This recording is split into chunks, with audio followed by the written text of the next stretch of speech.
ఇది కంచిరోపల్లె గ్రామం, పెబ్బేరు మండలం, వనపర్తి జిల్లా, తెలంగాణ.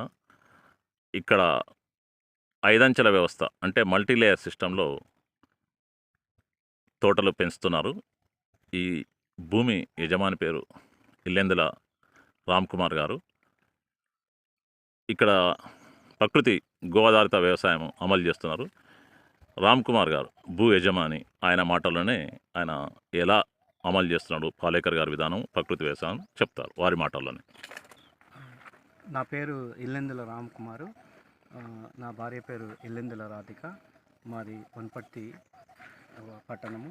వనపర్తి పట్టణం నుంచి 17 కిలోమీటర్ దూరంలో కంచరాపల్లిలో మేము పొలం కొన్నాము ఒక 5 ఇయర్స్ బ్యాక్. సో ఆ రోజు నుంచి ఈ రోజు వరకు ఎటువంటి పెస్టిసైడ్స్ లేకుండా గో ఆధారిత ఎరువులను వాడుతున్నాము. సో ఆ గో ఆధారిత ఎరువులు ఏ విధంగా వాడతామనేది నా భార్య రాధిక గారు చెప్తారు. జీవామృతం వాడతామండి. తర్వాత పంచగవ్య వాడుతున్నాము. అవన్నీ మేమే సొంతంగా తయారు చేసుకొని వాడుతున్నాము. అగ్న్యాస్త్రం వాడతాము. ఏదైనా పురుగు వచ్చినా కూడా మనకి అగ్న్యాస్త్రం వాడినట్లయితే మనకి పురుగు లేకుండా పోతుంది. అదేవిధంగా సేమ్ అవన్నీ వాడుతూనే ఆకుకూరలు వేస్తున్నాము. తర్వాత కూరగాయలు, పెబ్బర్లు వేసాము. పెబ్బర్లు కూడా అంటే ఎక్కువ ఖర్చు లేకుండా చేయడానికి ప్రయత్నం చేస్తున్నాము. కాకపోతే ఇంకా కొంచెం ఇంప్రూవ్మెంట్ అయ్యేది ఉంది. మొత్తం మామిడి తోట పెట్టాము. మామిడికి కూడా ఎలాంటి పెస్టిసైడ్స్ ఏవి వాడలేదు. మొత్తం జీవామృతము, తర్వాత పంచగవ్య కొట్టాము. పంచగవ్య కొట్టిన తర్వాతే అంత పూత బాగా వచ్చింది. పురుగు ఉన్న చోట అంతా అగ్న్యాస్త్రం యూజ్ చేసాము. అగ్న్యాస్త్రం నుంచి కూడా పురుగు అంతా పోయి చెట్లు చాలా హెల్తీగా కూడా తయారైనాయి. ఈ జీవామృతము అనేది ఆవు మూత్రము, ఆవు పేడ, బెల్లము, శనగపిండి, పుట్టమన్ను ఇవన్నీ కలిపి సవ్యదిశలో తిప్పుతూ డ్రిప్ సహాయంతో అన్ని చెట్లకు మేము పారిస్తున్నాము. ఇక ఫ్యూచర్లో కూడా ఎటువంటి పెస్టిసైడ్స్ వాడకుండా ఇలానే పండించాలనుకుంటున్నాము. ఆకుకూరలు కూడా మేము ఈరోజు పండించి మాది వనపర్తిలో రావు జూనియర్ కళాశాల, నేను ప్రిన్సిపల్ని, డైరెక్టర్ని. మా హాస్టల్కి మా కూరగాయలే వేసేస్తున్నాము. పిల్లలు మొత్తం సాటిస్ఫై అయిన ఈరోజు. సో ఫ్యూచర్లో కూడా అందరికీ అందించాలి ఈ యొక్క పంటను, గో ఆధారిత పంటను, ఎటువంటి ఎరువులు లేకుండా. సో మన ఆవుకు సంబంధించిన ఎరువు సహాయంతో పండించి సొసైటీకి కూడా ఇది ఒక జ్ఞానోదయం చేయాలని చెప్పేసి మా ప్రయత్నం ఇది. రామ్‌కుమార్ గారు, దరిదాపు ఇక్కడ ఎన్ని రకాలైన చెట్లు ఉన్నాయి, మీరు వివరించగలరా? దాదాపు 20-30 రకాల చెట్లు ఉన్నాయండి. సపోటా కానీ, రామ సీతాఫలం కానీ, సీతాఫలం, లక్ష్మణ సీతాఫలం ఉన్నాయి. తర్వాత ఇది అంజీర్ ఉంది. అన్నీ కూడా ఫలాలు అవుతున్నాయి. జామ, దానిమ్మ, నిమ్మ, అరటి ఉన్నాయి. అన్ని రకాల చెట్లు పెట్టాము. అన్నీ వస్తున్నాయి. కాకపోతే మనకు కావాల్సినంత ఎక్కువ ఇంకా రావట్లేదు. ఇంకా టైం పడుతుందండి అంత రావడానికి కూడా చాలా టైం. మామిడిలో ఎన్ని రకాలు ఉన్నాయి? మామిడిలో దాదాపు 15 రకాల వరకు ఉన్నాయి. రకాలు ఏమన్నా చెప్పగలరా మీరు? రకాలు పునాస ఉంది, బంగినపల్లి ఉంది, తర్వాత తోతాపురి ఉంది, ఇంకా హిమాయత్ ఉంది, ఇంకా చాలా ఉన్నాయి. వాటి పేర్లు దసరి ఉంది, మల్లిక, ఇంకా సరే మామిడి ఓకే అమ్మా. తర్వాత శాండిల్వుడ్, నేరేడు, పనస. నేరేడు ఉంది, పనస ఉంది, ఇవన్నీ కూడా ఉన్నాయి.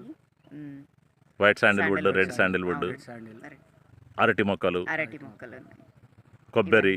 కొబ్బరి కూడా పెట్టాము. అది ఇప్పుడు ఈ మధ్య పెట్టాము కాబట్టి ఇంకా రాలేదు. మునగ చాలా బాగా వస్తుంది. మీరు జీవామృత ఏర్పాట్లు అంటే ఇక్కడ మీరు అంటే ప్లాస్టిక్ డ్రమ్ములో కలుపుతారా, లేకుంటే ట్యాంకులు నిర్మాణం చేసి? ట్యాంకులు సపరేట్గా దాంట్లో కోసమని ట్యాంకులు కట్టించాము. దాంట్లోనే కలిపి పారిస్తాం. డ్రిప్ ద్వారా. ఇప్పుడు చూపిస్తున్నట్లు ఇక్కడ ఈ డ్రిప్ వ్యవస్థ ద్వారా కూడా మీరు జీవామృతం అవి వదులుతారనమాట. తర్వాత మీరు కషాయాలు కూడా వాడుతున్నారని చెప్పారు. అవి కూడా ఇక్కడే తయారు చేస్తాము. ఒకవేళ వీలు కాని సమయంలో బయట నుంచి తెప్పించుకుంటాం. ధన్యవాదాలు మేడం. Thank you. జై జవాన్ జై కిసాన్. జై జవాన్ జై కిసాన్. జై గోమాత జై బసవన. జై గోమాత జై బసవన. ఇది YouTube channel ABCDF Fasal farming files of KVR, YouTube channel natural farming by KVR. ధన్యవాద్. జై హోమా. Thank you. 5 అంచెల వ్యవస్థ, మల్టీలేయర్ సిస్టమ్, హార్టికల్చర్. ఈ తోటలో ఈ 5 అంచెల వ్యవస్థలో అనేక రకాలైన పండ్ల చెట్లున్నాయి. తోట యజమాని గారే అవన్నీ వివరిస్తారు. ఇక్కడ జామ ఉంది, తర్వాత దానిమ్మ ఉంది, నిమ్మ, శాండల్వుడ్ ఉంది, సీతాఫలంలో కూడా 3 రకాలు ఉన్నాయి. హైబ్రిడ్ ఒకటి ఉంది, న్యాచురల్, తర్వాత రామాఫలం ఉంది, లక్ష్మణ ఫలము. ఇవన్నీ కూడా మనము బయట చూసుకున్నట్లయితే ఒక్కొక్క పండు 1000 రూపాయల దాకా కూడా వాల్యూ చేసే ఉన్నాయి. అవి మాకు చాలా బాగా పండుతున్నాయి. దాని నుంచి చాలా బాగా అనిపిస్తుంది. తర్వాత నిమ్మ జాతిలో కూడా 4 రకాల నిమ్మ జాతి పంటలు ఉన్నాయి. సంత్రా కానీ, మౌసంబి, నిమ్మ. తర్వాత కొబ్బరి ఉంది. కొబ్బరిలో కూడా 2 రకాల కొబ్బరి ఉన్నట్లున్నాయి. ఒకటి హైబ్రిడ్, ఒకటి నార్మల్. మునగ ఉంది. తర్వాత ఖర్జూర కూడా ఉంది, ఖర్జూర చెట్లు ఉన్నాయి. సపోటా ఉంది. చెర్రీస్ కూడా ఉన్నాయి సార్. చెర్రీ ఫ్రూట్ కూడా అక్కడ ఆ చివరిలో ఉంది అది చెట్టు. ఇలా అన్ని రకాలు మనం వేసుకున్నట్లయితే ప్రతి పండు మన తోట నుంచే తినొచ్చు అన్న ఆలోచనతో ప్రతి ఒక్కటి అన్నీ వేసుకున్నాము. ఇంకొక అన్నీ విషయం బాగా ఏంటంటే, వచ్చినాయి. ఇప్పుడు ఈ గో ఆధారిత వ్యవసాయం చేస్తున్నప్పుడు మనకి ఇన్కమ్ రావాలంటే 9 నెలల తర్వాత ఇన్కమ్ వచ్చే సోర్సెస్ ఏమిటంటే, ఒకటి మునగ, తర్వాత వచ్చేసి అరటి, తర్వాత వచ్చేసి పైన ఈ మన పప్పాయ.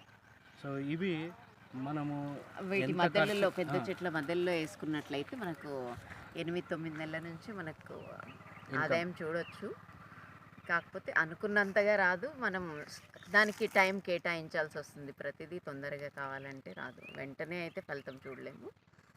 మేము 5 సంవత్సరాల నుంచి కష్టపడుతూనే ఉన్నాము. ఇప్పుడు కొంచెం బాగుందండి. రామ్ కుమార్ గారు, ఈ చెట్లన్నిటికీ మీరు నీటి వ్యవస్థ డ్రిప్, కాలువల ద్వారా రెండిట్ల ద్వారా ఇస్తారా? రెండింటి పొలం చుట్టూ కాలువ తీసేస్తున్నాము. తర్వాత మధ్యలో అంతా ప్రతి చెట్టుకు డ్రిప్ పెట్టేసి గో ఆధారిత జీవామృతం అనేది మేము పారిస్తాం. ఓకే, ధన్యవాదాలు రామ్ కుమార్ గారు. థ్యాంక్ యూ అమ్మా. జై జవాన్, జై కిసాన్, జై గోమాత, జై బసవన్న. జై జవాన్, జై జై భారత్. కిసాన్, జై గోమాత, జై బసవన్న.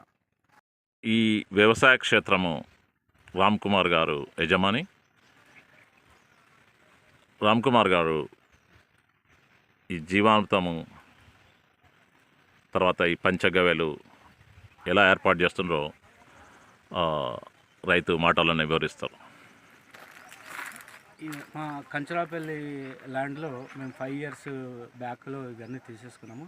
సో ఆ రోజు తీసుకున్నప్పటి నుంచి ఈ రోజు వరకు మేము గో ఆధారిత ఎరువులు మాత్రమే వాడుతున్నాము. ఆ గో ఆధారిత ఎరువులు తయారు చేయడానికి మేము ఈ రకంగా ట్యాంకులు పెట్టినాము, సిమెంట్ ట్యాంకులు. ఈ సిమెంట్ ట్యాంకులో సో మూత్రము, తర్వాత పేడ, ఆవు మూత్రము, ఆవు పేడ, తర్వాత శనగపిండి, బెల్లము, పుట్టమన్ను అన్నీ తీసేసుకొని సమపాలలో తీసేసుకొని దాంట్లో వేసేసి అపసవ్య దిశలో తిప్పుతూ సవ్య దిశలో సవ్య దిశలో తిప్పుతూ మేము ఏం చేస్తామంటే అక్కడ డ్రిప్ సహాయం ఉంది. ఆ డ్రిప్ సహాయంతో సో అన్ని చెట్లకు వెనకాలే పారించడానికి బావి కూడా ఉంది. బావి అన్ని ముందే అరేంజ్మెంట్ చేసుకున్నామండి. కంప్లీట్గా ఆర్గానికే చేయాలి అన్నట్లుగా, న్యాచురల్ వ్యవసాయమే చేయాలి అని ముందే నిర్ణయించుకొని ఫస్టే అన్నీ అరేంజ్ చేసుకున్న తర్వాతే మేము వ్యవసాయం స్టార్ట్ చేసాము. మొత్తం ఒక 4 ఎకరాల్లో మొత్తం మామిడి తోట పెట్టాము. అవన్నిటికి కూడా డ్రిప్ సహాయంతో వాటర్ అందిస్తున్నాము. అదేవిధంగా జీవామృతం కూడా అలాగే అందిస్తాము. ఈ పంచగవ్య, తర్వాత అగ్నాస్త్రము ఇలాంటివన్నీ కూడా డైరెక్ట్గా స్ప్రే చేస్తూ ఉంటాము. పుల్ల మజ్జిగ కూడా, ఆవు మజ్జిగ కూడా మేము స్ప్రే చేస్తూ ఉంటాము. ఇవన్నీ కూడా పెస్టిసైడ్స్ కంట్రోల్ చేయడానికి పనికొస్తాయి. ఈల్డింగ్ బాగా రావడానికి జీవామృతం బాగా పనికొస్తుంది. ఇవన్నీ ఈ రకంగా వాడటం వల్ల ఏమవుతుందంటే మనిషి యొక్క ఆరోగ్యం అనేది బాగుంటుంది. సో ఈ మధ్యకాలంలో చిన్న ఏజ్లోనే అన్ని కెమికల్స్ వాడేసి సో రైస్ కానీ, పప్పు కానీ, మిగతా అన్నీ తినటం వల్ల చిన్న ఏజ్లోనే బీపీలు, షుగర్లు వస్తున్నాయి. సో అలా కాకూడదు. ఫ్యూచర్లో అందరికీ గైడెన్స్ ఇవ్వాలని చెప్పేసి మేము ఈ యొక్క తోటను ఆ రకంగా తయారు చేస్తూ సో అందరికీ ఆదర్శంగా ఉండాలని మా ప్రయత్నం ఇది. సార్, మీరు జీవామృతం తయారు చేసేటప్పుడు ఈ ట్యాంకుల్లో నీళ్ళల్లో మీరు ఏమేమి కలిపి తయారు చేస్తారు?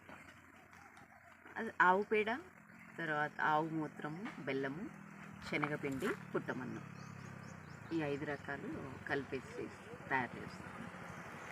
ఇది ఒకసారి ఒక ట్యాంక్ పూర్తిగా తయారు చేయడానికి మనకు 1400 నుంచి 1500 ఖర్చు అవుతుందండి. నార్మల్ పెస్టిసైడ్స్ కన్నా చాలా ఖర్చు ఎక్కువే.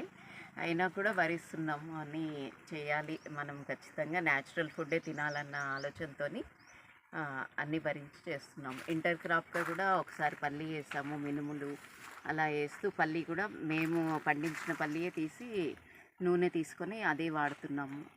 దాని ద్వారా కూడా మనము ప్లాస్టిక్ యూజ్ చేయకుండా ఉన్నట్లు ఉంటుంది. ఆ నూనె ప్యాకెట్స్ కొనే కంటే అదంతా కెమికలే అని మనకు తెలిసినా కూడా వేరే ప్రత్యామ్నాయం లేక అందరూ వాడుతున్నారు. అలా కాకుండా ఉండడానికి మేమే ఇంటర్ క్రాప్గా పల్లీలు వేసుకొని ఆయిల్ తయారు చేసుకొని వాడుకుంటాం. ఇక మాకు ఈ గైడెన్స్ అనేది మా మరదలు, తర్వాత వచ్చేసి మా చెల్లి, మేము కలిపి మా కంచరాపల్లి వెంకటరామరెడ్డి సార్ ఆధ్వర్యంలో ఇవి మేము చేస్తున్నాం.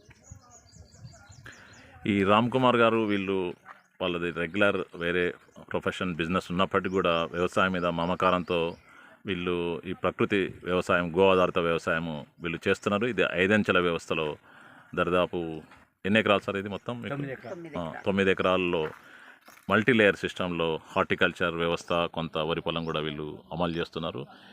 ఈ జీవామృతం ఈ ట్యాంకులతో పాటు వీళ్ళకి ఇక్కడే నీటి వ్యవస్థ, బావి, ఇక్కడ కెనాల్ నీళ్ళు కూడా వస్తాయి. తర్వాత ఇది బావి వ్యవస్థ ఎలా ఉంటుంది, నీళ్ళ వ్యవస్థ.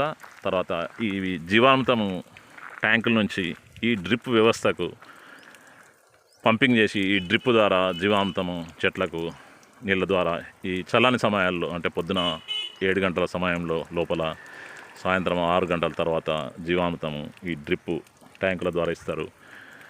ఈ వీడియోలో చూపిన విధంగా ఈ మల్టీలేయర్ క్రాప్ ఈ సిస్టము వీళ్ళు అమలు చేస్తున్నారు.